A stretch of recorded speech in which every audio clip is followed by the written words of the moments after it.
হযরত আদম বিশ্ব ইতিহাসে প্রথম মানুষ ও প্রথম নবী হিসাবে আল্লাহ পাক আদম আলাইহিস সালামকে নিজ দুই হাত দ্বারা সরাসরি সৃষ্টি করেন। সুয়াদ 38-75।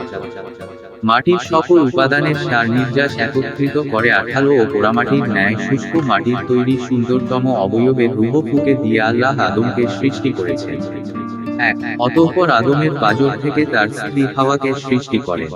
2 আর এই কারণেই স্ত্রী জাতি স্বভাবগত ভাবেই পুরুষ জাতির অনুগামী ও পরস্পরের প্রতি আকৃষ্ট। অতঃপর স্বামী স্ত্রীর মাধ্যমে যুগ যুগ ধরে একই নিয়মে মানববংশ বৃদ্ধির ধারা অব্যাহত রয়েছে। কুরআনের বর্ণনা অনুযায়ী প্রথম দিন থেকেই মানুষ পূর্ণ চেতনা ও জ্ঞান সম্পন্ন সভ্য মানুষ হিসাবেই যাত্রারম্ভ করেছে। প্রথম মানুষ আদিপিতা আদম কে আল্লাহ সর্ব বিষয়ের জ্ঞান ও যোগ্যতা দান করেন এবং বিশ্বে আল্লাহর খেলাফত পরিচালনার মর্যাদায় অভিষিক্ত করেন। সাথে সাথে সকল সৃষ্ট বস্তুকে করে দেন মানুষের অনুগত। লোকমান 31-20 সবকিছুর উপরে দেন মানুষের শ্রেষ্ঠত্ব। ইসরা 17-17। আর সে কারণেই জিন ফিরিস্তা সবাইকে মানুষের মর্যাদার প্রতি সম্মান প্রদর্শনের জন্য আদমকে সিজদা করার আদেশ দেন।